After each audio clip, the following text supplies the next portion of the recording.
लेकिन last class में हम लोगों ने जो है रीजनिंग का कैलेंडर देखा है ना जी सर। कैलेंडर का एक थोड़ा सा पार्ट जो छूटा हुआ है, पहले अपन उसको देखेंगे, ठीक है ना, फिर अगला चैप्टर देखेंगे। तो देखो कैलेंडर जब लोगों ने लास्ट क्लास में पढ़ा था उसमें हमने 2-3 चीजें देख ली थी। पहली ये देख ली थी कि अगर ईयर सेम होगा तो किस डेट को कौन सा लेना वो निकालना सीखा था। दूसरा क्वेश्चन हम लोगों ने ये देखा था कि अगर ईयर डिफरेंट है और डेट और मंथ सेम है तो कैसे हम डे फाइंड कर रहे थे।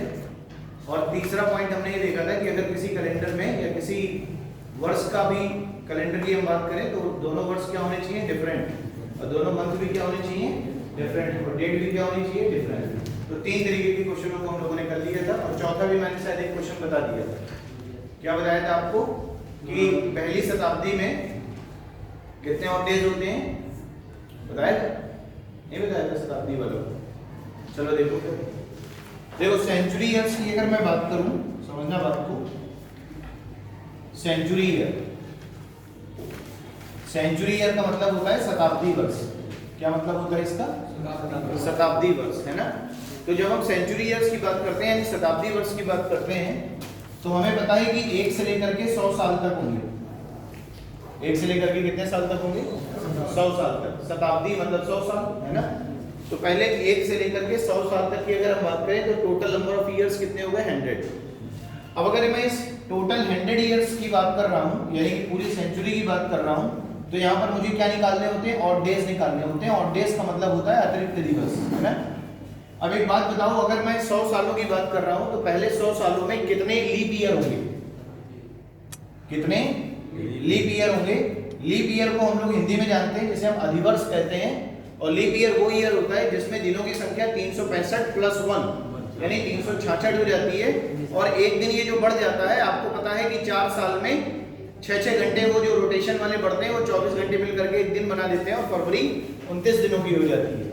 तो हमें ये पता करना है कि 100 सालों में लीप ईयर की संख्या कितनी है। और मैंने आपको बताया था कभी भी लीप ईयर काउंट करने के लिए आपको बताया कि हर चौथा साल लीप ईयर होता है, इसलिए हम दी गई संख्या को 4 से भाग लगा देते हैं। तो यहाँ पर अगर 100 सालों की हम बात करें तो 100 को अगर मैं 4 से डिवाइड करूंगा तो 25 आएगा। यानी अगर आप कहेंगे कि लीप ईयर की संख्या सर 25 ईयर आ रही है, 25 साल ऐसे हैं जो लीप ईयर हैं, तो ऐसा कहना बिल्कुल ही गलत होगा। उसका रीजन ये है कि आपको पता है कि जब भी आप शताब्दी वर्ष की बात करते हैं तो आपको पता है कि हर चौथी शताब्दी लीप वर्ष होती है, हर चौथी शताब्दी। लेकिन यहाँ पर तो ये पहली शताब्दी की बात हो रही है ना, 100 सालों की। तो ये जो 100वां साल है ये लीप ईयर नहीं रहा होगा। तो जो आपने 25 लीप ईयर निकाले हैं तो ये वास्तविक में 25 - 1 यानी कि 24 ईयर लीप ईयर आएंगे। कितने लीप ईयर आएंगे? 24 जो है आपके लीप ईयर आएंगे। बोलो ये बात क्लियर हो रही है कि नहीं? ऐसा क्यों कर रहे हैं -1? क्योंकि जो 100वां साल है वो शताब्दी तो है लेकिन पहली, दूसरी और तीसरी शताब्दी लीप वर्ष नहीं होती है, चौथी शताब्दी लीप वर्ष होती है। तो हमने कह दिया कि लीप ईयर की संख्या कितनी हो गई? 24। अब आपको पता है कि जब भी आपको ऑड डेज फाइंड करने होते हैं तो ऑड डेज का जो रूल होता है वो ये होता है, टोटल ईयर क्या होता है? Total year plus leap year, बोलो, और डिवाइड बाई 7।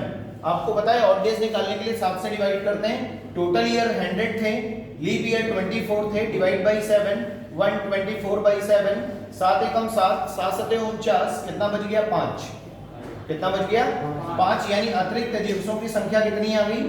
5। तो अब एक बात को हम यहाँ से ये समझेंगे कि पहले 100 सालों में कितने ऑड डेज आ रहे हैं? 5। अब जरा देखो, जब अगले 100 साल की बात करेंगे तो 101 से लेकर के 200 साल तक की चलेगी। 100 साल, है ना। पहला 1 से 100, फिर अगला लीप ईयर मतलब अगला जो सेंचुरी ईयर है वो 101 साल से 200 साल तक। अब ये बताओ 100 सालों में लीप ईयर ऑड डेज कितने मिल रहे थे? 5। तो वैसे ही 200 सालों में ऑड डेज 5 + 5 मिलेंगे, 5 + 5 मिलेंगे, क्योंकि पहले 100 सालों के 5 और फिर दूसरे 100 सालों के 5। क्यों? क्योंकि दूसरी वाली शताब्दी भी लीप वर्ष नहीं होगी। तो फिर से वही calculation, 100 + 24/7 it means 5 odd days. तो 5 + 5 टोटल 10 हो गए। और अगर ऑड डेज की संख्या 7 या 7 से ज्यादा आती है तो फिर ऑड डेज को 7 से डिवाइड करते हैं। तो 10/7 डिवाइड करेंगे, रिमाइंडर आएगा 3, यानी कि यहाँ पर ऑड डेज कितने आ गए? 3 आ गए। बोलो बात समझ आ रही है? कितने साल हो गए? 200 साल। अब देखो जब तीसरी शताब्दी की बात करेंगे तो 201 से लेकर के 300 तक, तो अब कितने ऑड डेज बनेंगे? 5 + 5 + 5/7। बोलो ये बात क्लियर हो रही है ना? क्यों? क्योंकि पहले शताब्दी वर्ष के 5 ऑड डेज, दूसरी शताब्दी वर्ष के 5 ऑड डेज और तीसरी शताब्दी के 5 ऑड डेज, 15/7, 7 दूनी 14, रिमाइंडर बचा 1, यानी ऑड डेज 1। अब जब आप चौथी शताब्दी की बात करेंगे तो 301 से लेकर के 400 तक। अब आपको पता है कि यहाँ पर जो ऑड डेज आएंगे आपके वो 5 + 5 + 5 + 6 आएंगे। क्यों? क्योंकि अब ये जो 24 साल आए थे लीप ईयर, वो 24 की जगह 25 हो जाएंगे, क्योंकि 400वां साल जो है वो लीप ईयर है। तो अगर हम 24 की जगह 25 कर देंगे, इट मींस ये जो कैलकुलेशन बनेगी वो बनेगी 125/7। इट मींस रिमाइंडर कितना आएगा? 6। तो ये ऑड डेज बन गए 6। अब इनको टोटल फिर 7 से भाग लगाएंगे, 5 × 15 और 6 21, 21/7, यानी ऑड डेज कितने आ गए? 0। तो मुझे यहाँ से ये पता चल गया कि 100 सालों में अगर हम ऑड डेज की बात करें तो 5, 200 सालों की ऑड डेज की बात करें तो 3, 300 सालों की ऑड डेज की बात करें तो 1 और 400 सालों की ऑड डेज की बात करें तो 5। तो ये कौन से दिवस आ गए? ऑड डेज आ गए, अतिरिक्त दिवस आ गए। अगर आपसे कोई पूछेगा कि बताइए 300 सालों में ऑड डेज का वैल्यू क्या है, अतिरिक्त दिवस की संख्या क्या है 300 सालों में, तो आप क्या कहेंगे? 1 है। और उसका रीजन क्या है? क्योंकि पहले 100 सालों में 5 ऑड डेज, दूसरे 100 सालों में 5 ऑड डेज और तीसरे 100 सालों में यानी 300 साल तक 5 ऑड डेज, 15/7। इट मींस एक रिमाइंडर, वही आपका क्या हो गया? Odd days. कोई कहे 400 सालों में कितने ऑड डेज, आप कहेंगे 0। कोई कहे 100 सालों में कितने ऑड डेज, आप कहेंगे 5। कोई कहे 200 सालों में ऑड डेज, तो आप कहेंगे 3। बोलो बात समझ आ रही है? नोट कर लीजिए।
ठीक है। अब देखो इस पर जो बेस्ड क्वेश्चन है वो किस तरीके से हम पढ़ेंगे, उसका एक क्वेश्चन देख लेते हैं। जैसे मान के चलिए यहां पर दिया गया है 18 मई 1992। क्या दिया गया है? 18 मई 1992 को कौन सा दिन रहा होगा? मान लो हमें फाइंड करना है 18 मई 1992 को कौन सा दिन रहा होगा। अभी तक के हर क्वेश्चनों में या तो 2 ईयर दिए थे, या 2 सेम मंथ, या 2 सेम डेटें दी गई थी। ठीक है। तो अब कभी कभी क्या होता है कि डायरेक्ट आपको एक डेट और ईयर दे दिया जाएगा और आपसे पूछा जाएगा कि इस दिन आपको दिन बताना है कि कौन सा दिन ना होगा। तो 18 मई 1992 की हम लोग बात कर रहे हैं। तो जरा देखेंगे यहाँ पर 18 मई 1992 के क्वेश्चन को सॉल्व करने के लिए हम लोगों को यही वाला प्रोसेस फिर से अपनाना पड़ेगा और यहीं से हम लोग चेक कर पाएंगे। ठीक है। तो देखें यार क्या मतलब है इसका। बोला ये जा रहा है कि 18 मई 1992 दिखाई दे रहा है पीछे। 18 मई 1992 को कौन सा दिन है? देखो यहाँ पर सबसे पहले 18 मई 1992। अब देखो यहाँ पर एक चीज आपको ये देखना है कि अगर हम 1992 की बात करें तो सबसे पहले ये देखो क्या 1992 एक लीप वर्ष है कि नहीं है? आप कहेंगे सर बिल्कुल है, क्योंकि 1992 में आखिरी 2 अंक 92 है और 92 4 से 23 बार डिवाइड हो जाता है।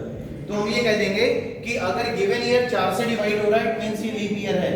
और अगर ये लीप ईयर है तो इसका मतलब ये हुआ कि इसकी फरवरी 29 दिन की रही होगी।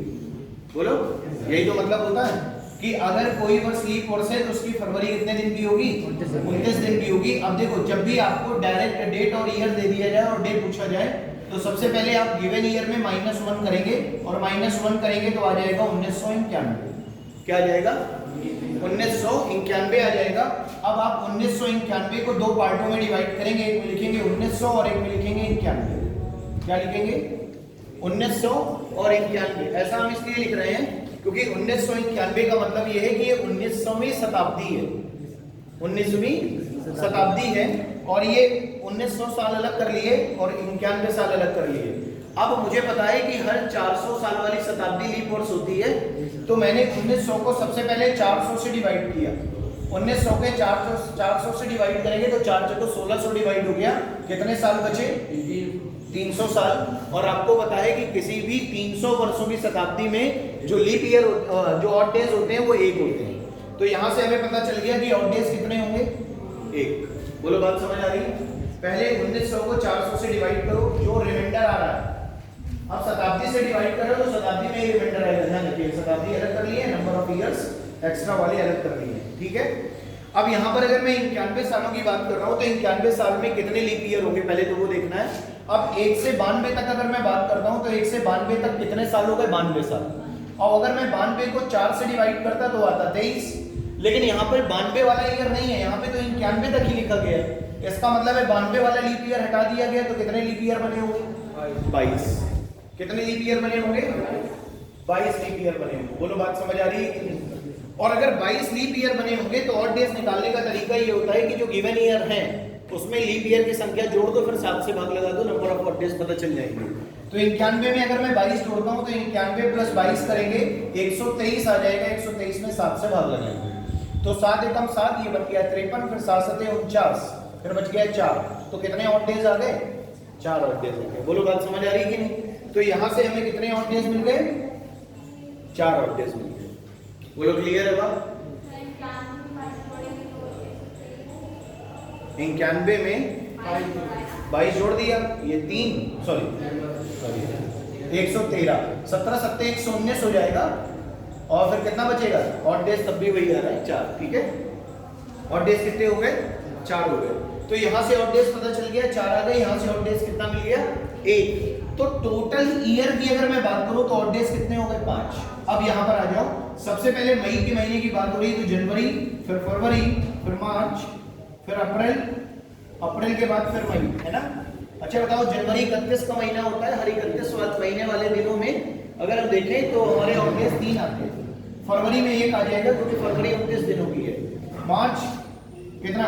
3, अप्रैल 2।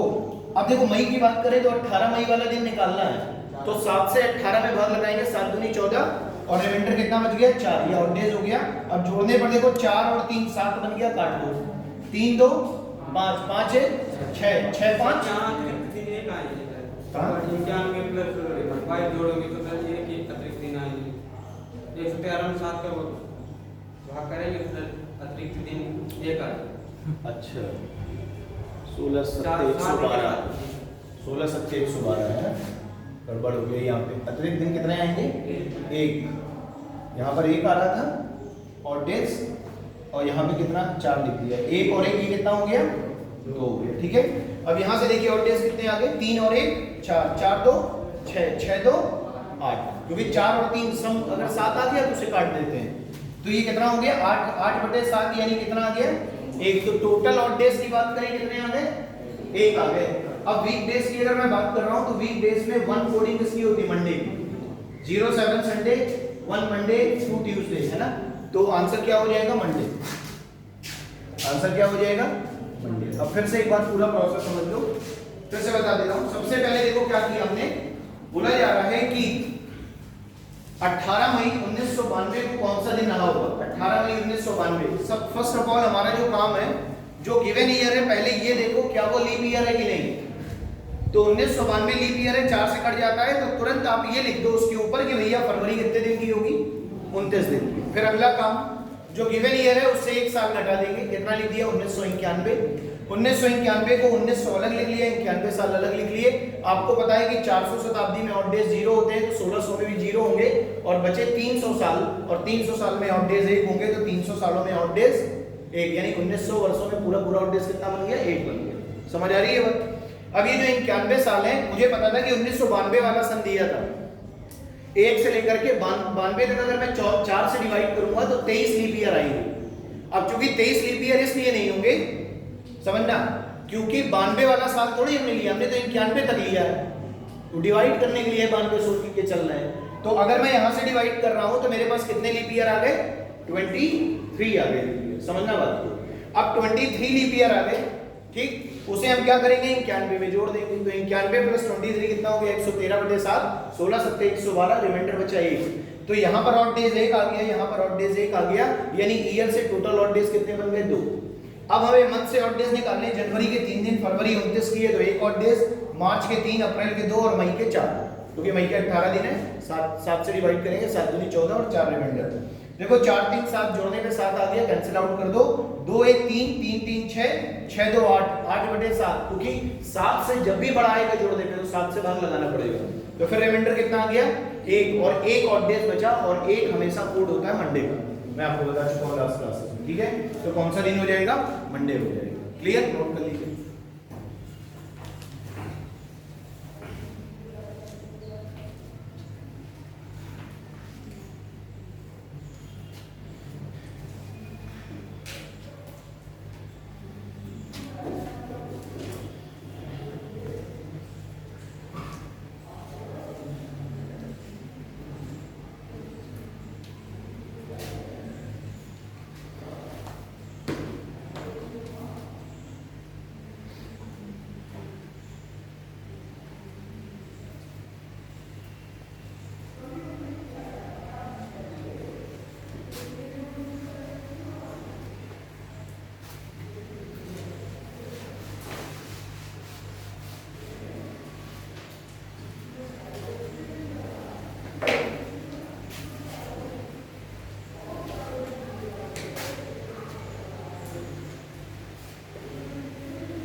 ठीक है।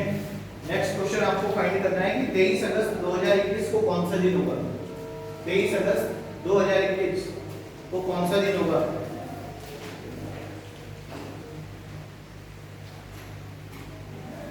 तेईस अगस्त 2021 को कौन सा दिन होगा?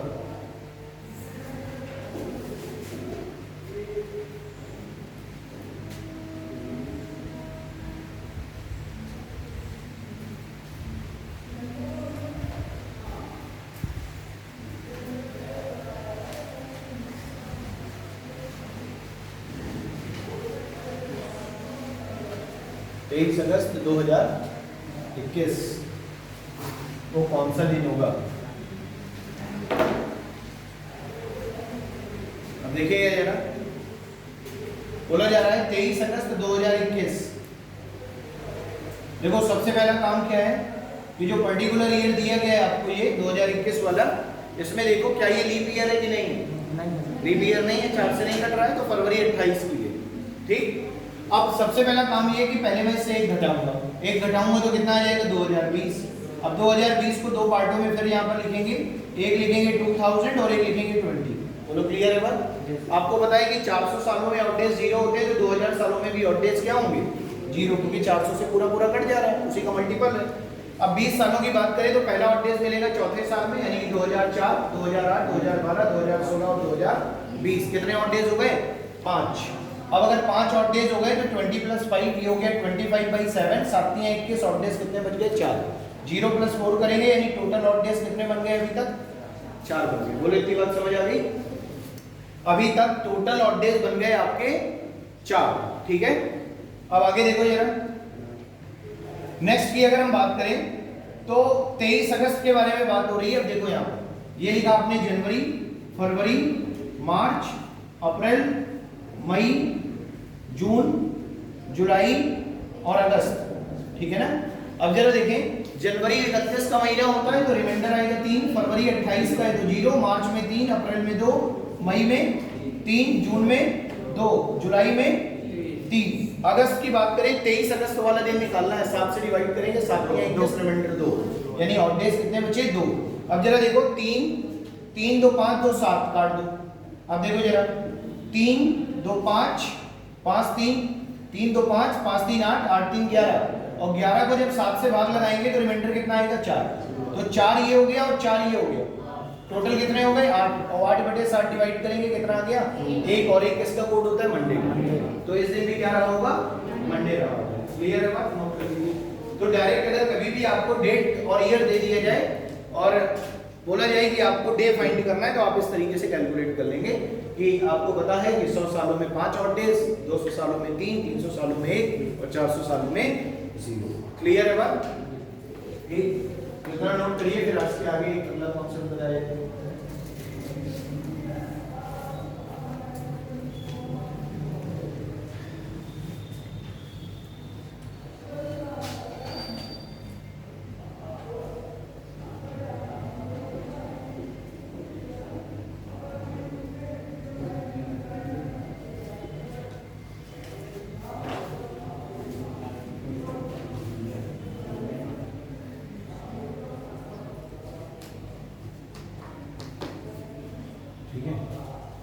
अब देखें यार, तो ये जो कोडिंग की है ये डेज की कोडिंग है। संडे की 07, मंडे की 1, ट्यूसडे की 2, वेडनेसडे 3, थर्सडे 4, फ्राइडे 5 और सैटरडे 6 और फिर 7वां दिन यहीं से संडे से ऐसे घूमता रहता है। ठीक है, अब जरा देखना है यहाँ पर एक चीज, यहाँ पर हम लोगों ने ये पढ़ी है, क्या समझना, बोला जा रहा है कि पहले 100 सालों में ऑड डेज 5 हैं, दूसरे 200 सालों में ऑड डेज कितने हैं 3, 300 सालों में ऑड डेज कितने हैं 1 और 400 सालों में ऑड डेज कितने हैं 0। बोलो बात समझ आ रही है?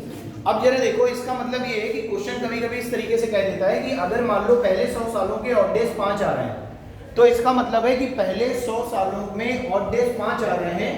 इसका मतलब ये हुआ कि पहले 100 सालों का जो आखिरी दिन है वो 5वां दिन, ऑड डेज 5 आ रहे हैं ना, तो पहला ऑड डेज, दूसरा ऑड डेज, तीसरा, चौथा और 5वां, और 5वां जो ऑड डेज होता है वो फ्राइडे होता है। क्या होता है? फ्राइडे। देखो 5 किसकी कोडिंग है? फ्राइडे की। तो पहली शताब्दी का जो अंतिम वर्ष रहा होगा वो शुक्रवार रहा होगा। पहले 100 सालों का जो अंतिम साल रहा होगा वो क्या रहा होगा? शुक्रवार रहा होगा। तो मुझे ये पता चल गया कि पहली शताब्दी का अंतिम दिन क्या रहा होगा? फ्राइडे। और जब दूसरी शताब्दी का अंतिम दिन की बात करी गई होगी तो वेडनेसडे यानी बुधवार रहा होगा। 3 किसका कोड है? देखो वेडनेसडे का, तो 3 आ गया वेडनेसडे। बोलो बात समझ आ रही है ना? अच्छा, और तीसरी शताब्दी का 300 साल जब पूरे हुए होंगे तो आखिरी दिन सोमवार का होगा, मंडे। 1 आ रही है कोडिंग, ये आ गया मंडे। क्लियर है ना बात? और 400 सालों का जो आखिरी दिन ना होगा वो आ गया होगा संडे। बोलो क्लियर है बात? तो कभी कभी क्वेश्चन ये कह देता है, क्वेश्चन ऐसे बना देता है कि बताइए कि इनमें से नीचे दिए गए 4 ऑप्शन में से कौन सा ऐसा ऑप्शन है जो ये बताता है या ये कहता है कि इनमें से कौन सा ऐसा दिन है जो किसी शताब्दी का अंतिम दिन नहीं हो सकता, जो किसी शताब्दी का अंतिम दिन नहीं हो सकता। जैसे क्वेश्चन बोला जा रहा है कि नीचे दिए गए दिनों में से कौन सा ऐसा दिन है जो किसी शताब्दी का अंतिम दिन नहीं हो सकता। तो देखो पहला ऑप्शन जैसे मान लो दिया गया है आपको फ्राइडे, ठीक है। अगला बी ऑप्शन दिया गया है मंडे, ठीक है। सी ऑप्शन दिया गया है संडे, और डी ऑप्शन आपको मान लीजिए दिया गया है फ्राइडे सैटरडे, ठीक है ना। तो देखो हमारा जो आंसर होगा वो क्या हो जाएगा? सैटरडे हो जाएगा। क्यों? क्योंकि ये सभी के सभी दिन तो देखो आखिरी दिन है ना किसी न किसी शताब्दी के, तो जो दिन बच रहा है वो कभी भी किसी शताब्दी का अंतिम दिन नहीं हो सकता। तो दिन कितने बचे? 3। कौन कौन सा? देखो एक तो बच रहा है आपका ट्यूसडे, ट्यूसडे के बाद क्या बच रहा है? थर्सडे, और थर्सडे के बाद क्या बच रहा है? संडे। तो इसका मतलब है ट्यूसडे, थर्सडे और संडे ये ऐसे दिन है। सैटरडे क्या होगा? सैटरडे। तो देखो ये 3 ऐसे दिन है जो किसी शताब्दी के क्या नहीं हो सकते? अंतिम दिन नहीं हो सकते।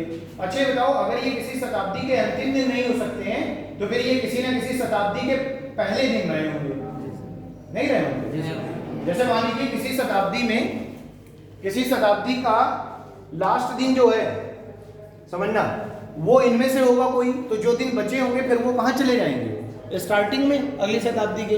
तो कभी कभी क्वेश्चन को उल्टा भी कह देता है, क्या कि बताइए निम्नलिखित में से कौन सा ऐसा दिन है जो किसी शताब्दी का प्रारंभिक दिन नहीं हो सकता, शुरुआती दिन नहीं हो सकता।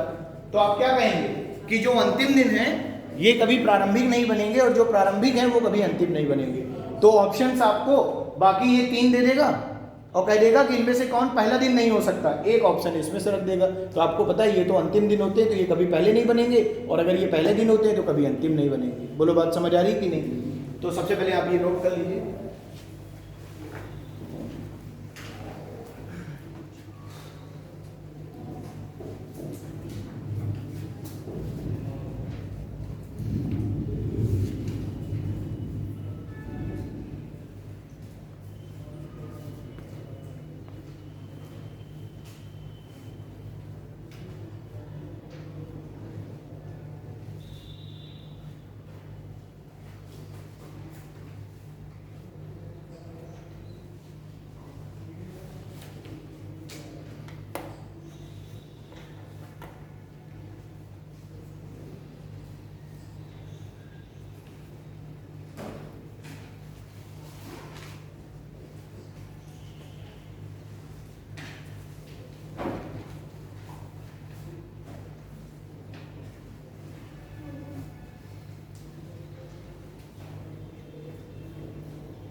ठीक है भाई, अगला क्वेश्चन देखते हैं।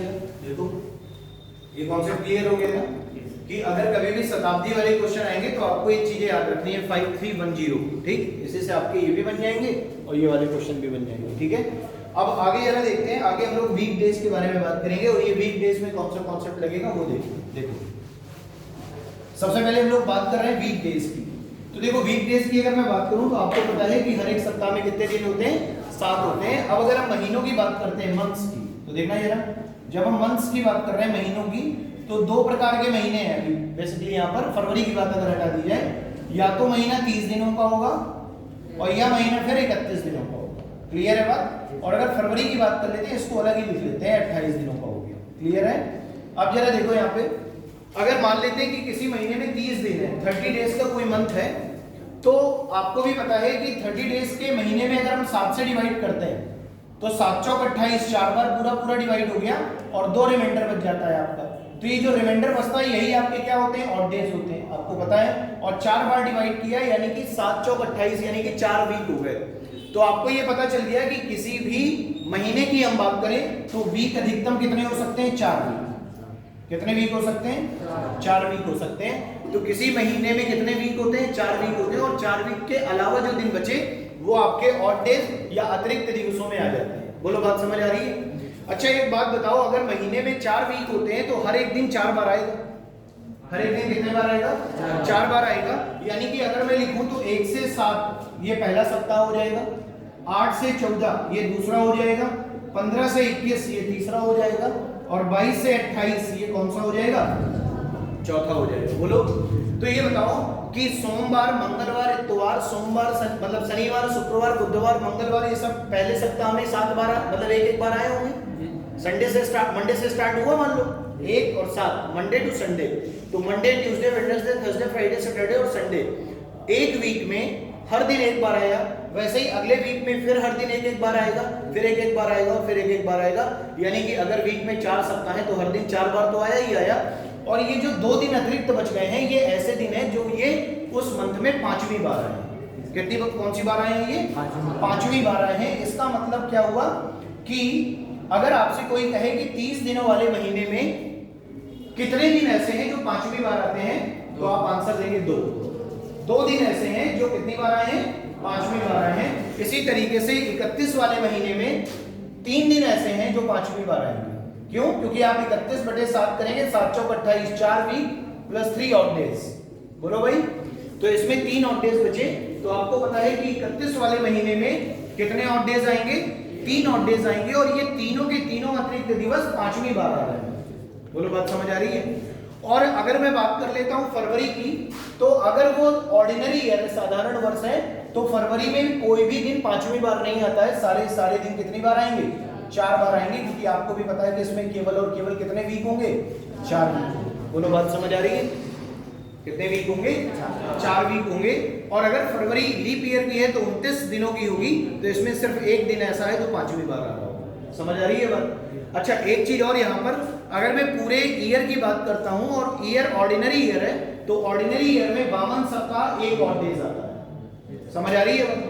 52 सप्ताह और 1 ऑड डेज आता है। और अगर मैं बात कर रहा हूं लीप ईयर की तो 52 वीक्स और 2 ऑड डेज आते हैं। बोलो बात समझ आ रही है? यानी कि अगर कभी कभी क्वेश्चन ऐसे भी बोल देता है कि हर वर्ष में एक दिन 52 बार आता है साधारण वर्ष में, लेकिन एक दिन ऐसा है जो 53वीं बार आया है। इसी तरीके से लीप ईयर में हर दिन 52 बार आता है, लेकिन 2 दिन ऐसे हैं जो 53वीं बार आए, क्योंकि 2 ऑड डेज बचते हैं। समझ आ रही है बात? कॉन्सेप्ट नोट कर लीजिए, लिखिएगा। देखिए 31 दिनों के महीने में हर दिन 4 बार आता है, लेकिन 31 दिनों के महीने में हर दिन 4 बार आता है, लेकिन 31 दिनों वाले महीने में हर दिन 4 बार आता है, लेकिन 3 दिन ऐसे हैं जो 5वीं बार आते हैं।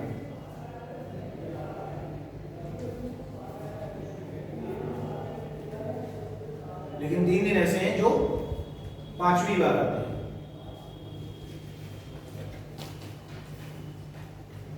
30 दिन वाला आप लिख लीजिए कि 30 दिन वाले महीने में हर दिन 4 बार आता है, लेकिन 2 दिन ऐसे हैं जो 5वीं बार आते हैं।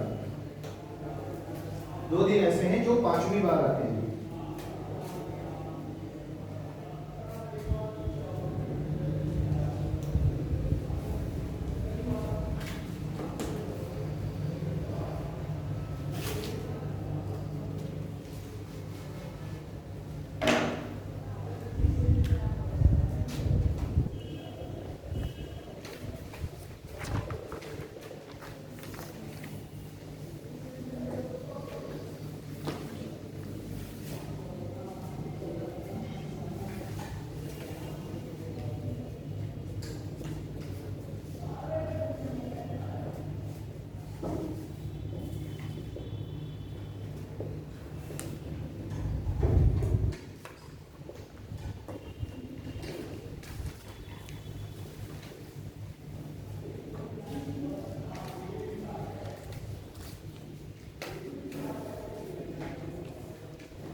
देखें, क्वेश्चन में ये बोला जा रहा है कि यदि किसी वर्ष 12 सितंबर को फ्राइडे था, यदि किसी वर्ष 12 सितंबर को क्या है, फ्राइडे है, शुक्रवार है, तो बताइए कौन से दिन ऐसे हैं जो 5वीं बार आएंगे।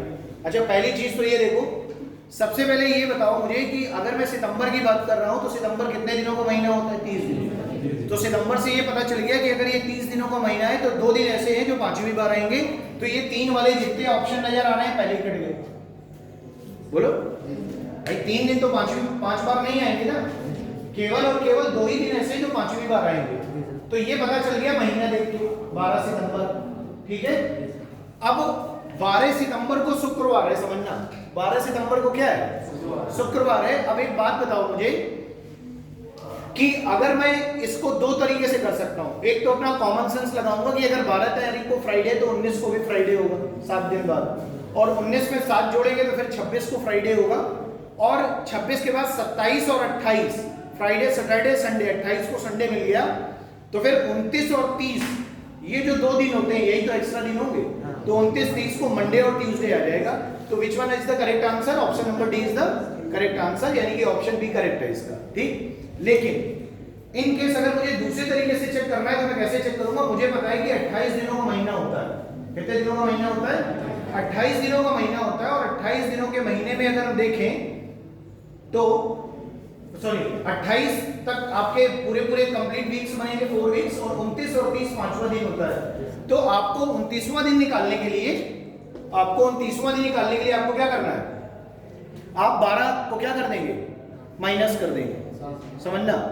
या फिर आप 12 और 30, ठीक है, 29 में से 12 को घटाओ, कितना बचेगा बताओ? 8, 17 बचा। और अगर 17 को अपन डिवाइड करते हैं किससे? 7 से, तो कितना रिमाइंडर बचेगा?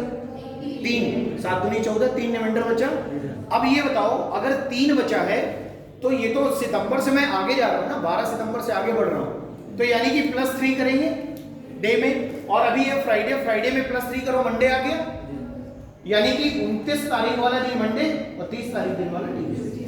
तो 2 तरीके से कर सकता हूं। पहला, 12 सितंबर को फ्राइडे है तो 19 को भी फ्राइडे, 26 को भी फ्राइडे, 28 को संडे, 29-30 को सोमवार मंगलवार। आंसर बी ऑप्शन सही है। और दूसरा तरीका ये है कि मुझे पता है कि सर सितंबर की बात हो रही है और सितंबर में 30 दिन होते हैं, 12 सितंबर वाला दिन मुझे पता है कि फ्राइडे था, तो सर एक बात ये तो क्लियर है कि 29 और 30 तारीख को आने वाले दिन ही 5वीं बार आएंगे। तो मैंने 29 में से क्या कर दिया? 12 सितंबर माइनस कर दिया, कितने दिन बचे? 17 को 7 से डिवाइड कर दिया, 7 दूनी 14, रिमाइंडर बचा 3। अब चूंकि दिन आगे बढ़ रहे हैं 12 से 29 तारीख तक, तो +3 या -3 कर देना ऑड डेज वाले में। तो अगर हम +3 करेंगे फ्राइडे में, तो फ्राइडे +3, फ्राइडे होता है 5, 5 + 3 8, 8 का मतलब है 7 + 1 यानी मंडे। और फिर ये तो 29 तारीख वाला दिन पता चला, एक दिन और भी तो है, मंडे के बाद ट्यूसडे, तो सोमवार और मंगलवार। क्लियर है बात? ठीक, नोट कर लीजिए।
ठीक है, नोट कर लिए,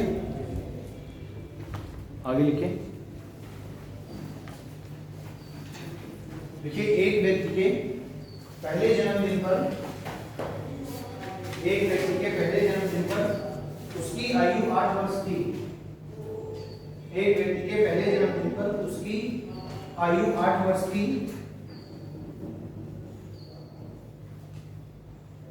एक व्यक्ति के पहले जन्मदिन पर उसकी आयु 8 वर्ष थी। तो उसका जन्म निम्न में से किस दिनांक को हुआ था? तो उसका जन्म निम्न में से किस दिनांक को हुआ था? तो उसका जन्म निम्न में से किस दिनांक को हुआ था? ठीक है। एक व्यक्ति के पहले जन्मदिन पर उसकी आयु 8 वर्ष की थी। तो बताइए उसका जन्म निम्न में से किस दिनांक को हुआ था? पहला ऑप्शन 29 फरवरी 2016,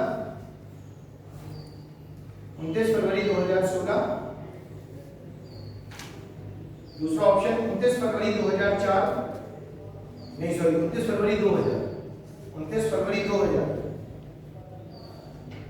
पहला है 29 फरवरी 2016, दूसरा 29 फरवरी 2000, फिर 29 फरवरी 1996, 29 फरवरी 1996 और फिर 29 फरवरी 1896, 29 फरवरी 1896।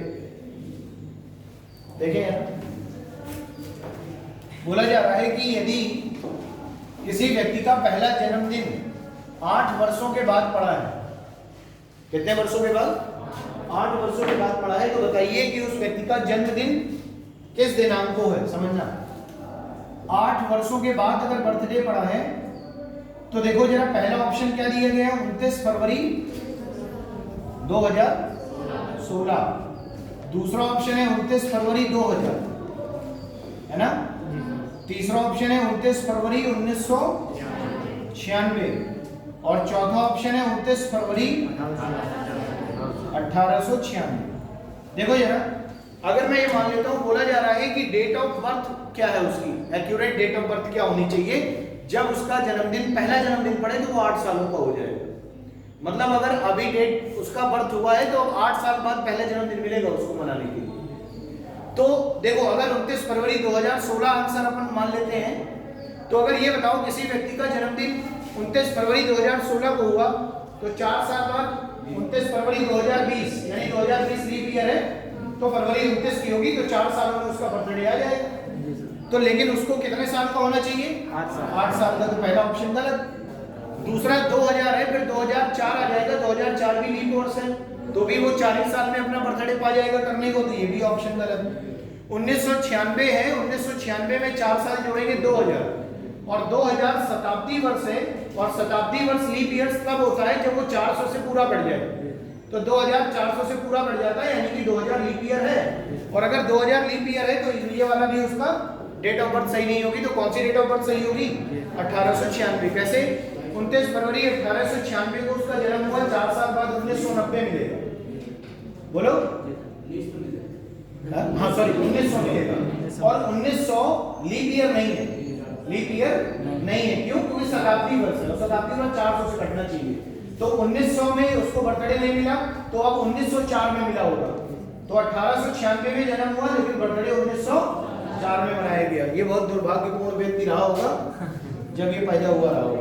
ठीक है, तो 29 फरवरी 1896 को डेट ऑफ बर्थ उसकी रही होगी, तो वो अपना जन्मदिन, पहला जन्मदिन 8 वर्षों के बाद मनाने होगा।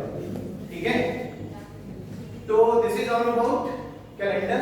ठीक है, मेरे हिसाब से जिस तरीके के क्वेश्चन बन सकते हैं मोस्टली मैंने करा दिए हैं, 2-4 छूटे रह जाएंगे। ठीक है, उनको जब हम अपने प्रैक्टिस करेंगे शीट में तो आपको मिल जाएगा। ठीक है, ये हो गया आपका कैलेंडर। ठीक है, तो कुल मिला के 7 या 8 चैप्टर अपन लोग कंप्लीट कर चुके हैं। ठीक है, कौन कौन सा?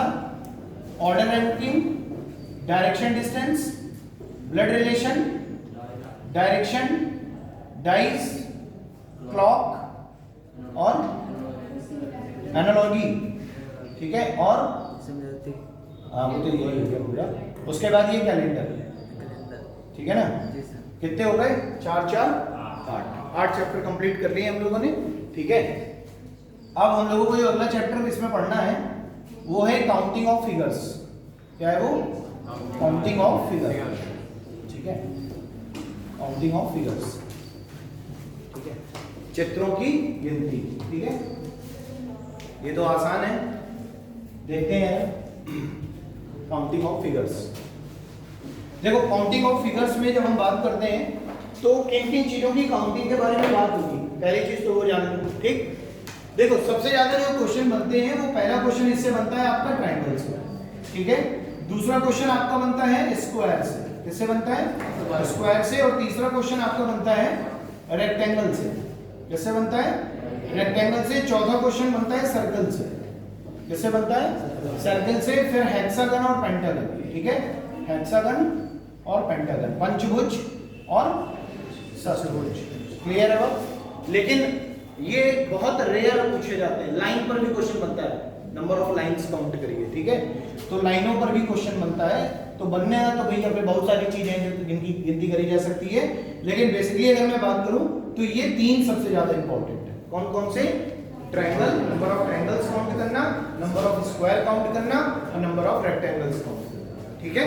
ये सबसे ज्यादा महत्वपूर्ण है। तो सबसे पहले हम लोग हेडिंग डालेंगे ट्रायंगल, बना लीजिए ट्रायंगल, ठीक है। अब देखो ट्रायंगल की जब हम बात करेंगे तो ट्रायंगल की काउंटिंग किस तरीके से होगी, क्वेश्चन किस तरीके से पूछे जाएंगे वो जरा देखते हैं।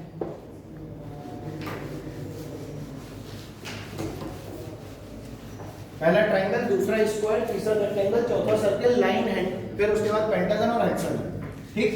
देखो जरा सबसे पहले अगर मैं ट्रायंगल की बात कर रहा हूं तो यहां पर हम लोग ट्रायंगल आसानी से काउंट कर सकते हैं, है ना। कितने ट्रायंगल है ये? 8 ट्रायंगल है, ठीक।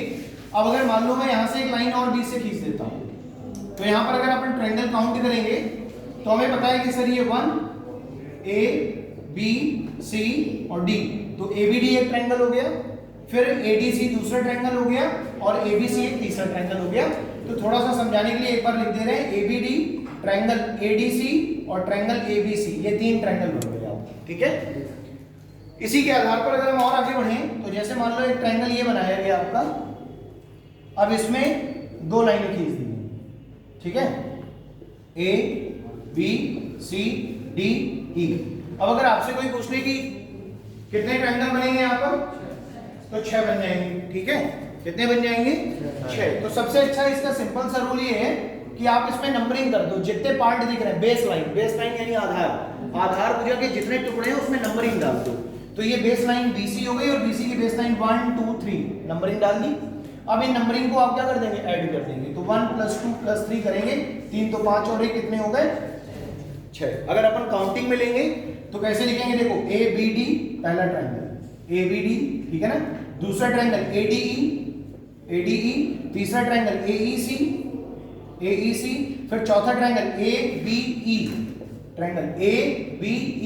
फिर देखो ADC, फिर ट्रायंगल ABC। बोलो कितने ट्रायंगल हो गए?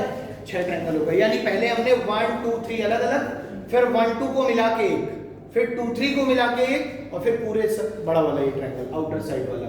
तो how many triangles are there? 6 triangles. Clear है बात? तो काउंटिंग का ये तरीका हो गया। अब जैसे मान लो एक क्वेश्चन में इस तरीके से बना दिया जाए, ठीक है, कई सारी लाइनें खींच देगा, तो 1 2 3 4 5 ऐसे लिखेंगे, 1 2 3 4 5, तो 5 4 9 9 3 12 12 2 14 और 1 15। कितने ट्रायंगल हो गए? 15। तो ऐसे क्वेश्चनों को एक तो ये तरीका है कि नंबरिंग करके आप सबको सभी पार्ट्स को क्या कर लेंगे? नंबरिंग को ऐड कर लेंगे। दूसरा तरीका ये है कि आपने एक फॉर्मूला इसमें समझ लेना है। एक फॉर्मूला होता है, आपको पता है कि जो लास्ट नंबर है n+1/2, बोलो क्लियर है बात? n+1/2, n का मतलब है कि जो इसका मैक्सिमम नंबर है, जो अधिकतम संख्या है वो कितनी है? 3। तो यहाँ पे n की वैल्यू 3 रखेंगे, 3 और फिर इधर हो जाएगा 3 + 1 4/2, 2 2 4 और 3 दूनी 6। यहाँ पर देखो कितना था? 5 5 × 6/2, 2 3 6 5 3 15। बोलो क्लियर है बात? तो चाहे ये वाला फॉर्मूला लगा ले और चाहे ऐसे काउंटिंग करके लिख देंगे। क्लियर है बात? ठीक, नोट कर लीजिए।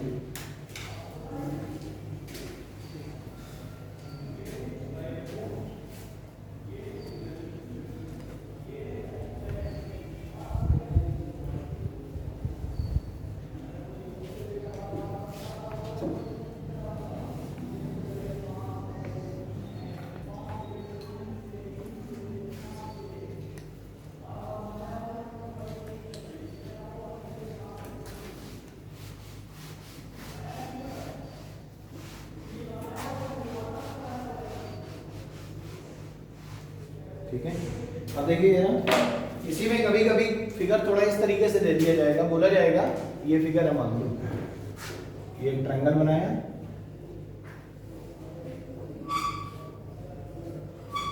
ठीक है, ये ट्रायंगल हो गया आपका, ठीक। अब बोला जा रहा है कि इसमें कितने ट्रायंगल हैं, ठीक है। तो इसमें कभी भी हमें ट्रायंगल्स काउंट नहीं करने, पहली चीज तो ध्यान दीजिएगा, अगर आप ट्रायंगल्स काउंट करेंगे तो कहीं ना कहीं गड़बड़ हो जाएगा और आपका समय भी बर्बाद हो जाएगा। तो देखो इसमें आपको क्या करना है, 1 2 3 1 2 3 1 2 3, भाई 3 सेक्शन हो गए ना। तो अगर आपने एक्स एक्सिस पे देखे तो आपने 3 सेक्शन इसके कट कर दिए, तो आपको पता है कि नीचे वाले में कितने आ रहे हैं, 6, वैसे इधर भी कितने आ रहे हैं, 6, इधर भी कितने आ रहे हैं, 6, तो 6 6 और 6 कितने हो गए, 18। तो इसमें कहने का मतलब ये होता है कि अगर कभी भी इस तरीके का क्वेश्चन आ जाए, कभी भी इस तरीके का क्वेश्चन आ जाए, तो आपको क्या करना है, सबसे नीचे वाली बेस लाइन को काउंट कर लीजिए। n+1/2 वाले फॉर्मूले से आपका आ जाएगा कितना, 3 × 4/2, 2 दूनी 4, 3 दूनी 6।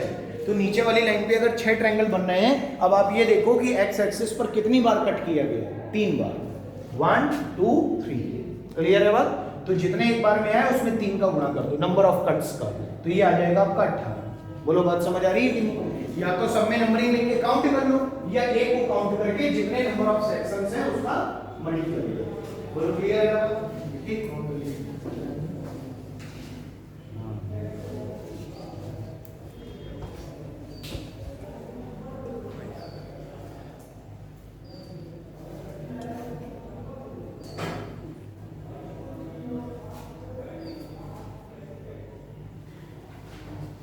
ठीक है, आगे चलिए देखते हैं। नेक्स्ट बनाइएगा मेरे साथ फिगर, बताइएगा कितने ट्रायंगल है इसमें।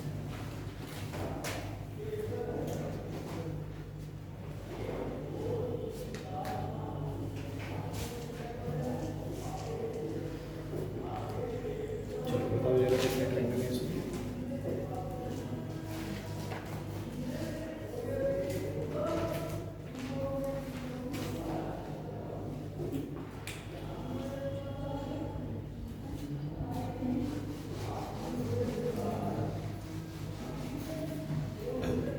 कितने, 5 है ना।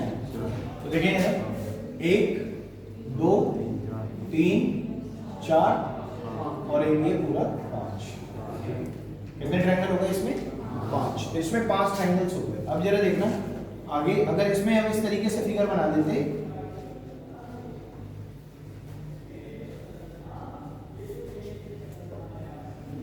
अब आपसे पूछ लिया जाए कि कितने ट्रायंगल्स हैं, तो आप बता लेंगे, क्योंकि हम लोगों ने दोनों पार्ट पढ़े हैं। क्या, देखो एक पार्ट तो अपन को ये पता चल गया कि जब कभी भी अगर जैसे इसकी काउंटिंग करनी है तो इसकी 2 तरीके से काउंटिंग हो सकती है। पहले देखो जरा, पहले अगर आप ये वाला ट्रायंगल देख रहे हैं तो 1 2 3 3 2 5 1 6, 6 यहाँ से बन गए।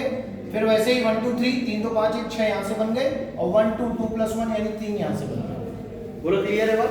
तो देखो 6 6 12 12 3 15 और एक ये बन गया बीच वाला, कितने हो गए, 16 हो गए ना अभी तक।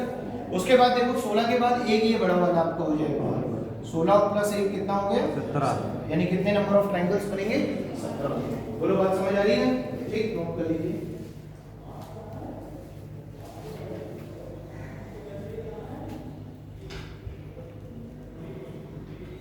तो हमेशा ध्यान रखिएगा कि जब भी एक ट्रायंगल के अंदर एक ट्रायंगल बना हो, एक ट्रायंगल के अंदर एक ट्रायंगल बना हो, तो हमेशा टोटल नंबर ऑफ ट्रायंगल्स 5 आते हैं। कितने आते हैं, 5। अब एग्जामिनर क्या करेगा, ये तो इजी क्वेश्चन बनाएगा, लेकिन अगर मान लो टफ क्वेश्चन बनाएगा तो क्या करता है देखना, एक ऐसे ट्रायंगल बनाया उसने, फिर एक ऐसे ट्रायंगल बना दिया, और फिर एक ऐसे ट्रायंगल बना दिया, ठीक है ना, ये ट्रायंगल बना दिया उसने,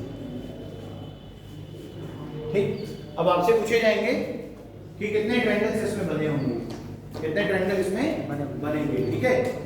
तो इसकी काउंटिंग अपन कर सकते हैं ना।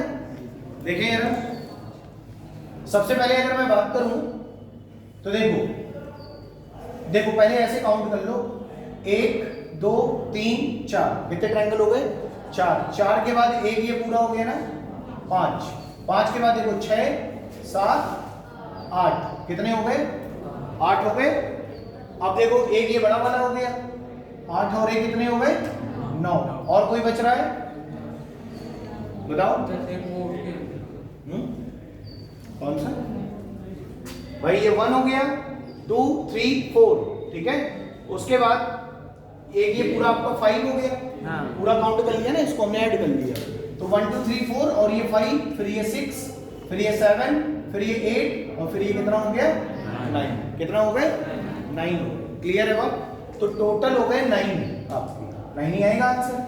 अच्छा, अब जरा देखें यहां पर, अगर मैं इस वाले को ध्यान में रख रहा हूं, इस वाले कॉन्सेप्ट को ध्यान में रख रहा हूं कि अंदर 5 ट्रायंगल बन रहे हैं, एक ट्रायंगल के अंदर एक ट्रायंगल, तो 5 ट्रायंगल। अब एक बात बताओ, जैसे इस ट्रायंगल के अंदर कौन, इस ट्रायंगल के अंदर ये ट्रायंगल है और इस ट्रायंगल के अंदर ये ट्रायंगल है ये ट्रायंगल। ये बताओ इस ट्रायंगल के अंदर अगर ये ट्रायंगल है तो how many triangles are there? 5। 5 triangle ये बन गए। और जब आप बड़े वाले को देखेंगे तो बड़े वाले के अंदर एक ये छोटा वाला ट्रायंगल है, इसको देखते फिर आप 5 लिखेंगे 2 बार इनसाइड ट्रायंगल्स बन रहे हैं साइड्स पर, तो 5 + 5 आप 10 आया, लेकिन 10 - 1 करना पड़ेगा आपको। क्यों? क्योंकि इस वाले ट्रायंगल को हम 5 में काउंट कर चुके हैं, तो ये वाला ट्रायंगल 2 बार काउंट हो रहा है, इसलिए 10 - 1। तो यहां से भी आंसर क्या आ जाएगा? 9 आ जाएगा। बोलो, बात समझ आ रही है? ठीक।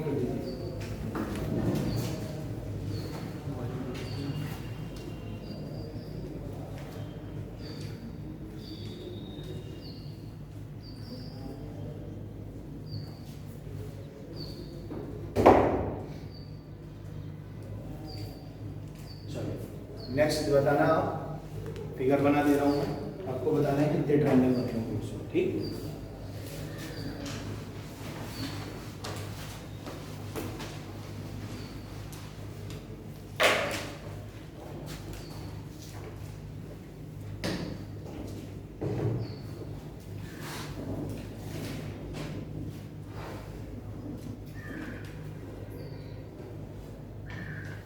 ठीक है। ये 2 फिगर है, ठीक। इन दोनों फिगरों में आपको बताना है कि कितने ट्रायंगल बनेंगे।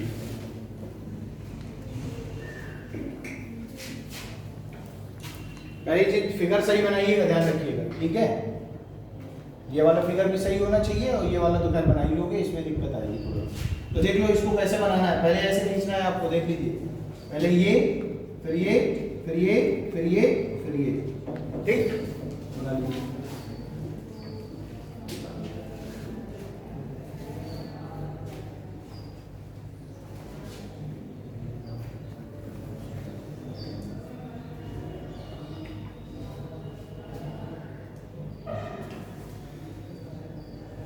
पहले वाले में कितने बन रहे हैं? 8, है ना। देखिए 1 2 3 4 5 6, ये बड़ा वाला पूरा 7 और ये बड़ा वाला 8, ठीक है। तो ये बन गए 6 + 2 यानी कि 8, ठीक। अब इसमें देखते हैं, देखो 1 2 3 4 5, कितने बन गए? 5। अब ध्यान से देखना, यहां पर इस पॉइंट से चल रहे हैं, ये गए, ये एक बन गया 1। अब देखो जरा, इस पॉइंट से आओ,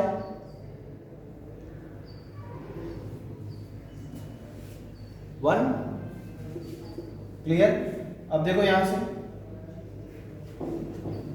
+1, बोलो क्लियर है बात?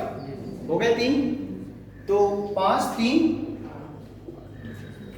बोलो क्लियर है बात? तो इनके पॉइंट्स को पकड़ करके भी ट्रायंगल बनते हैं। एक इस पॉइंट को पकड़ेंगे तो ये वाला बन जाएगा, एक इस पॉइंट को पकड़ेंगे तो ये वाला बन जाएगा, और एक इस पॉइंट को पकड़ेंगे तो ये वाला बन जाएगा। तो 3 ये हो गए और 5 अंदर हो गए, 5 + 3 8। तो जब भी स्टार वाली आकृति आ जाए, स्टार वाली, अब स्टार 2 तरीके के होंगे, या तो एक ये वो वाली है जो कुंडली वाला स्टार, और ये वाला ये दूसरा टाइप का स्टार हो गया मान लो, ठीक है। तो इन दोनों में नंबर ऑफ ट्रायंगल्स कितने होते हैं? 8, ध्यान रखिए, ठीक, बना लीजिए।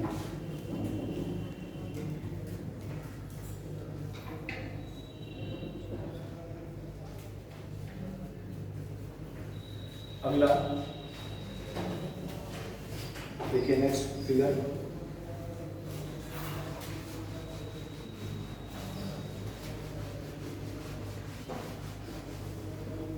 देखो इस तरीके के क्वेश्चन में बहुत फिगर बनाए जाते हैं और पूछे जाते हैं। अब जो बनाने जा रहा हूं तो उसको बनाइएगा ध्यान से। देखो जैसे कि इस तरीके से एक फिगर बनाया अपन ने,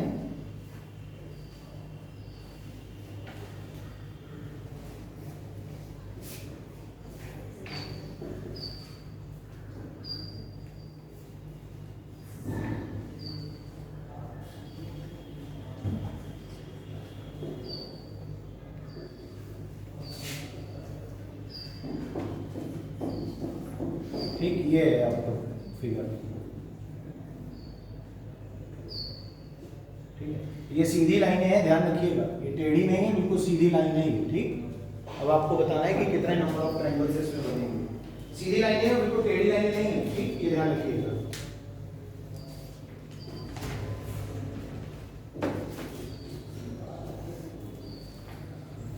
कैलकुलेट करिए।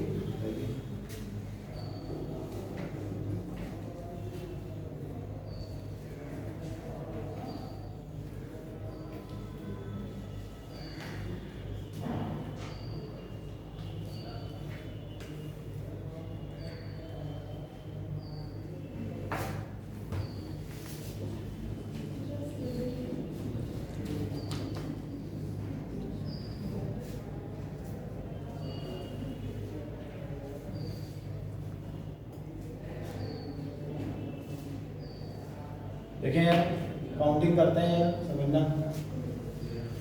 देखो, जब भी आप ऐसे ट्रायंगल्स को काउंट करेंगे तो थोड़ा ध्यानपूर्वक आपको काउंट करने हैं। सबसे पहला तो आपको ये बता दे रहा हूं कि इनकी काउंटिंग के लिए सबसे पहले आप छोटे वाले ट्रायंगल्स को काउंट करें। ठीक है, 1 2 3 4 5 6 7 8 9। क्लियर है बात? 9 हो गए। ठीक है, अब देखो 9 के बाद ये जो 9 7 8 6 चार छोटे ट्रायंगलों को मिला देंगे तो फिर एक ट्रायंगल बन जाएंगे। ये ध्यान से देखना, ये वाला बन गया। क्लियर? अब जरा देखो, इसके बाद कौन सा ट्रायंगल बनेगा, ये देखो, ये 6 3 4 5। बोलो, पहली बार में किसको मिलाया? 9 8 7 6, ये पहला ट्रायंगल। दूसरा 6 4 3 5। क्लियर है? ये दूसरा। उसके बाद देखिए 8 2 1 3, ये इसी को आगे बढ़ा दो। ये मेरे पास अलग कलर नहीं है, नहीं तो मैं अलग बना के दिखा देता। तो ऐसे आप समझ लो 8 1 2 3, तो 3 तो ये हो गए। तो 9 प्लस 3 12 प्लस 1 ये बड़ा वाला आउटर वाला। कितने ट्रायंगल बन गए? 13 ट्रायंगल बन गए। अब अगर मान लो यहाँ पे ट्रायंगल्स ठीक है, लिमिटेड है, कभी कभी ऐसे क्वेश्चन में 18-20 ट्रायंगल बना दिए जाते हैं। तो अब सबकी काउंटिंग करने में, जैसे यहाँ पे 4 स्मॉल ट्रायंगल्स को मिलकर के बड़ा ट्रायंगल बनना है, वैसे वहां पर किसका 9 छोटे छोटे ट्रायंगल्स को मिलकर के बनेगा। सीधी सी बात है। एक बात बता, देखो यहाँ पर जो भी ट्रायंगल बन रहे हैं, यहाँ पर जो इंडिविजुअल ट्रायंगल से छोटे वाले वो तो अलग हो गए। और दूसरा मैंने आपको बात बताई है क्या, कि जब भी यहाँ पर हम बात करेंगे, जैसे अब ये वाले ट्रायंगल है तो देखो 4 को मिला करके बनाया है, इसका मतलब ये क्या है, स्क्वायर के फॉर्म पे आते हैं। जैसे 4 को मिलाओगे तो एक ट्रायंगल मिल जाएगा।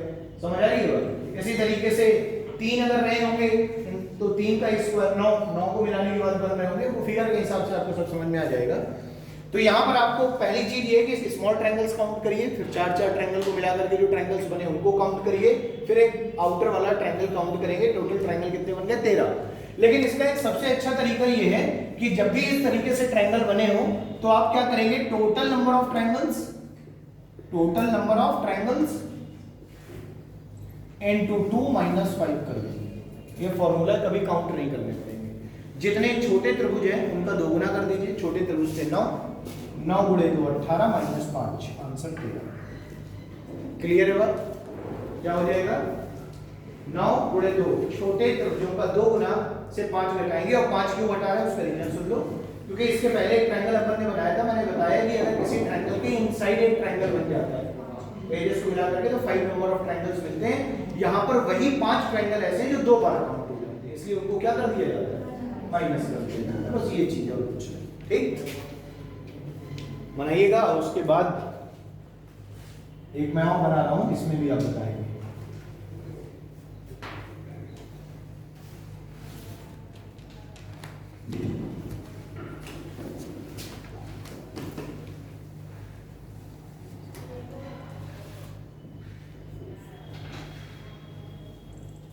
ये मान लीजिए, ठीक है। इसमें आपको बताने टोटल नंबर ऑफ ट्रायंगल्स कितने बने।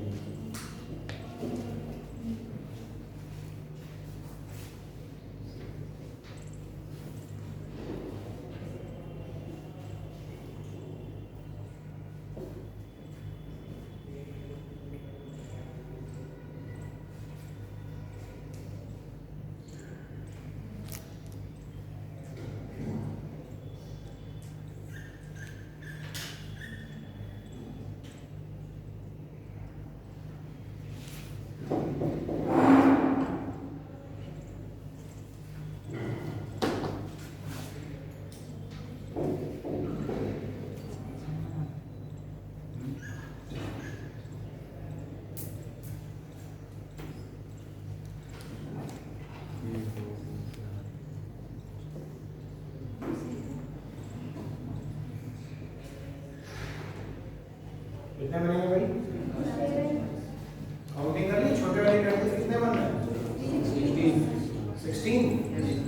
16 इंटू 2 करेंगे 32 माइनस 5 27।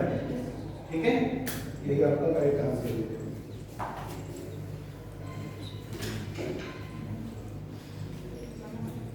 ठीक है, अब आगे जरा देखते हैं स्क्वायर वाला ट्रायंगल। समझ में आ गया ना आपको कैसे काउंट करने हैं?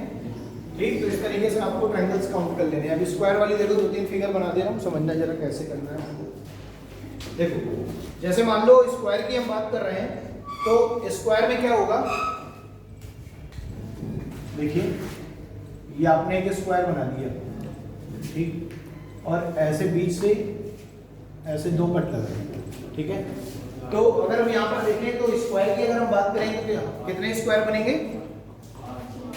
8 कैसे बन जाएंगे भैया? 1 2 3 4 और एक ये बड़ा वाला 5। ठीक है, तो यहाँ पर भी कितने स्क्वायर बनना है? 5 स्क्वायर बनना है। ठीक, अब देखो होता क्या है कि जैसे अभी हमने यहाँ पर 2 कट लगाए हैं, यहाँ पर सिमेट्री फिगर चेक करना पड़ता है। सिमेट्री का मतलब है सममित आकृतियां, है ना। उसमें देखो क्या होता है, जैसे मान लीजिए आपने ये बनाया, ये स्क्वायर बना दिया आपने, ठीक है, ये मान लीजिए स्क्वायर बना दिया, ठीक। अब आपसे इसमें पूछा जा रहा है कि कितने स्क्वायर बनेंगे, टोटल कितने स्क्वायर बनेंगे। तो जरा देखना है यहाँ पर, पहली चीज हमेशा ये ध्यान रखना कि दो स्क्वायर को मिलाने पर हमेशा एक रेक्टेंगल बनता है। 2 स्क्वायर को मिलाने पे हमेशा क्या बनता है? रेक्टेंगल आएगा। जैसे स्क्वायर क्या होता है? स्क्वायर एक ऐसी आकृति है जिसकी सभी भुजाएं क्या होती हैं? बराबर। वैसे ही फिर इसमें एक स्क्वायर और जोड़ देंगे तो ये 4 ये 4 ये 4। अब देखो इसकी लंबाई 8 हो गई लेकिन चौड़ाई 4 हो गई और फिर लंबाई 8 हो गई। तो हमेशा ध्यान रखिएगा कि कभी भी 2 स्क्वायर जब एक साथ मिलाए जाएंगे तो कभी भी स्क्वायर नहीं बनेगा, रेक्टेंगल बनेगा, आयत। तो पहले मैं आपको इसमें काउंटिंग करके दिखाता हूं और फिर दिखाता हूं इसका दूसरा तरीका क्या। देखो पहला 1 2 3 4 5 6 7 8 और 9 तो यही हो गए। अब 9 के बाद आपको पता है कि स्क्वायर को 2 को मिलाने पे तो बनेगा नहीं, 4 को मिलाने पे बनेगा। 2 का स्क्वायर 4। तो देखो 4 स्क्वायर देखो छोटे वाले, ये एक तो ये बन गया, एक ये बन गया, एक ये बन गया, एक ये बन गया। 4 छोटे स्क्वायरों को मिलाने पर 4 और बन गए। तो कितने हो गए बताओ? 9 + 4 13 हो गए अभी तक। 13 के बाद एक ये बड़ा वाला कितना हो गया? 14। बोलो क्लियर है बात? कितने स्क्वायर हो गए? 14 स्क्वायर हो गए। अब इसका दूसरा तरीका क्या होता है समझेंगे जरा। इसका दूसरा तरीका होगा, पहले आप इसको नोट कर लीजिए जरा, इसको बनाइए।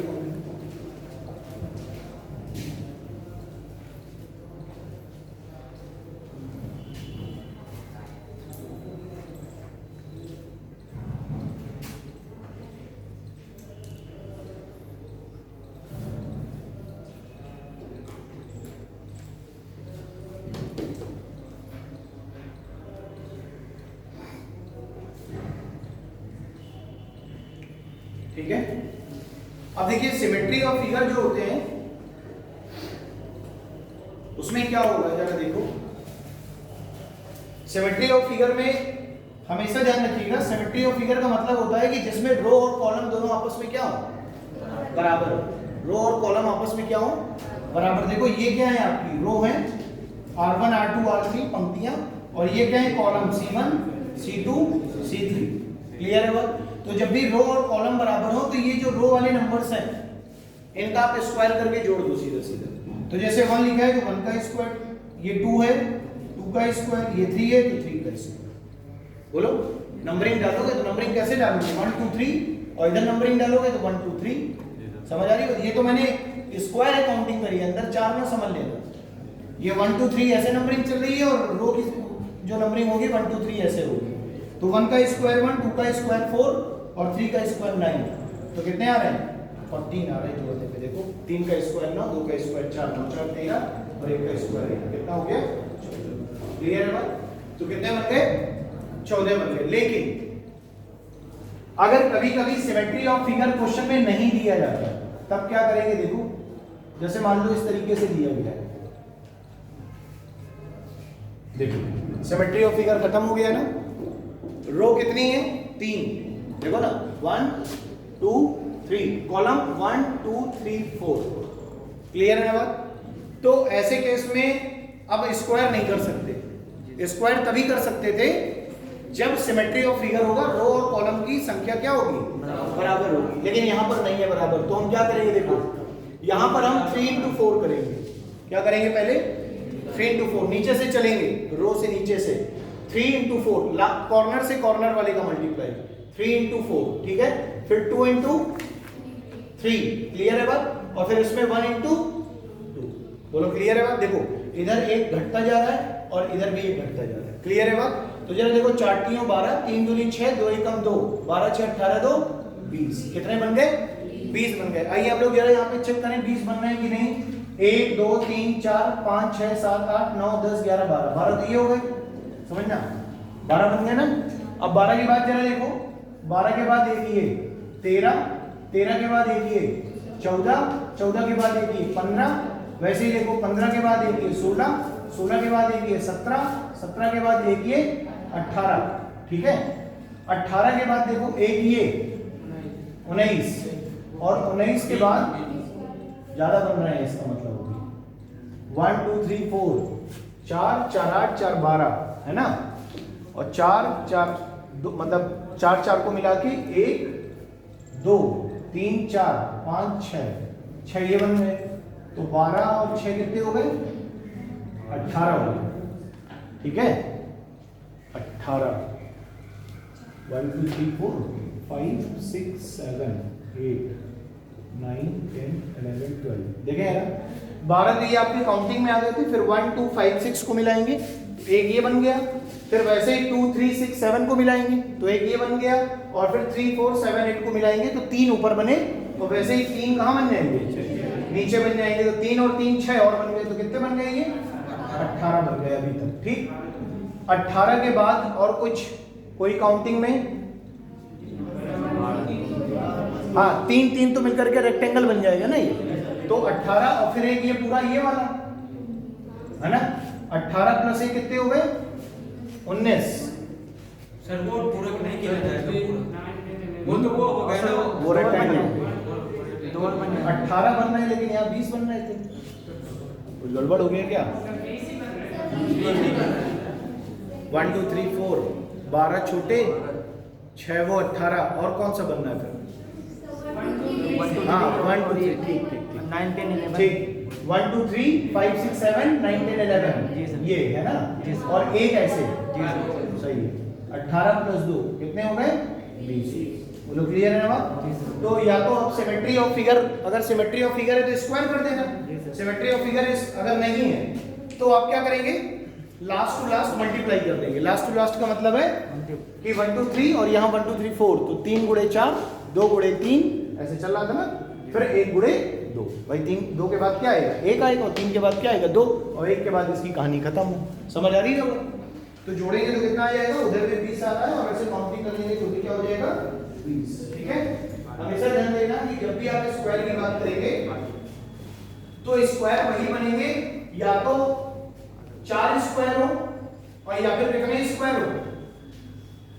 बोलो 6 स्क्वायर है ना।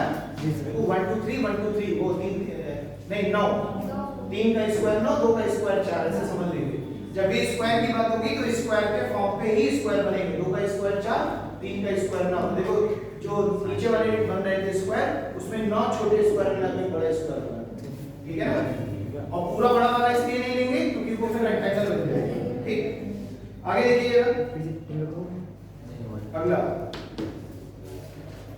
देखिए यहां पे बोला ये जा रहा है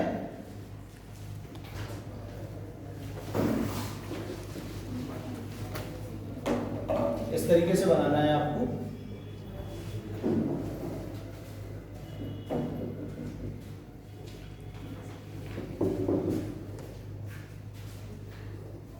वन टू थ्री फोर, इसमें देखो 2 3 4 5 6 7। अब आपको बताने हैं कितने स्क्वायर बनेंगे, ठीक है। 7 लिख दिया। 1 2 3 4 5 6 7, ठीक है। बताइए।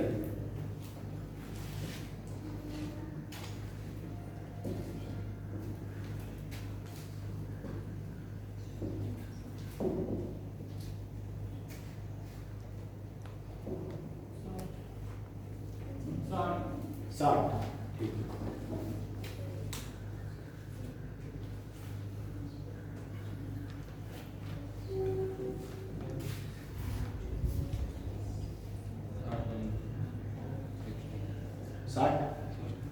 देखिए सबसे पहले 4 इंटू 7, ठीक, ऐसे लिखना है आपको मल्टीप्लाई, फिर 3 इंटू 6, फिर देखो 2 इंटू 5 और 2 के बाद 1 इंटू 4, 1 इंटू, बस जहां 1 आ जाए रुक जाओ, 1 के बाद तो जाएगा नहीं, 0 का गुणा करोगे 0 हो जाएगा। अब देखो 7 चौक 28, 6 दिया 18, 5 दूनी 10 और 4 एकम 4, 18 4 22, 22 10 32, 32 और 28 कितना हो जाएगा? ये हो जाएगा आपका 60। क्लियर है बात? तो टोटल नंबर ऑफ स्क्वायर कितने बन जाएंगे? 60। ठीक है। सिमेट्री ऑफ फिगर है तो बहुत आसान है, सीधे स्क्वायर करके सम। सिमेट्री ऑफ स्क्वायर नहीं है तो इस तरीके से कर लेंगे, ठीक है। अच्छा, उसके बाद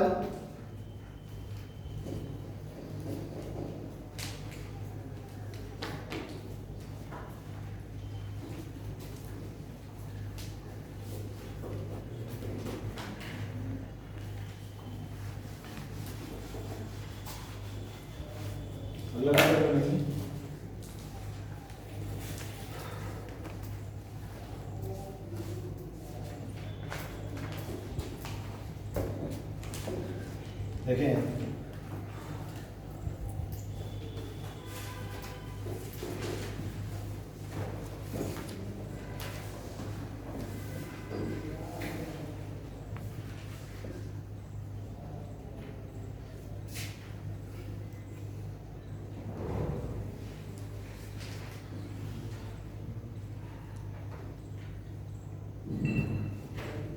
इसमें आपको बताने हैं कि कितने नंबर ऑफ स्क्वायर बनेंगे, ठीक है।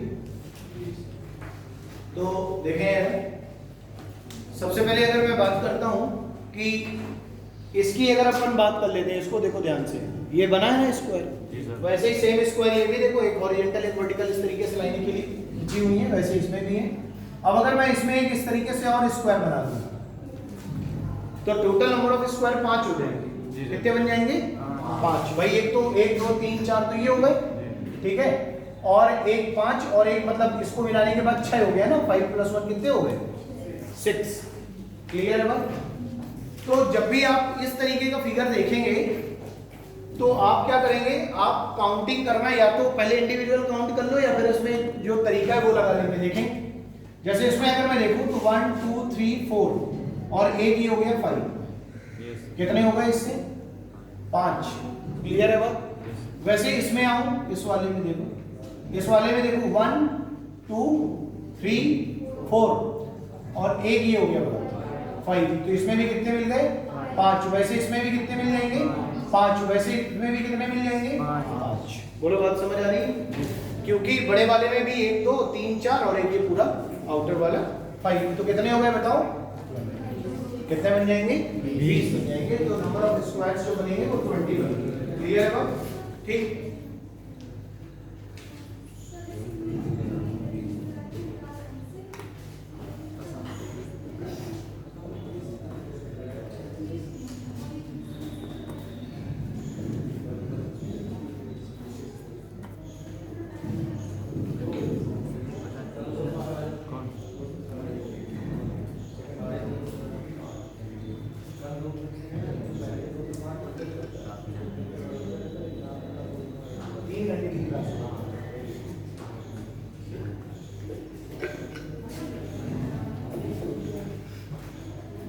ठीक है, टाइम हो गया कि नहीं?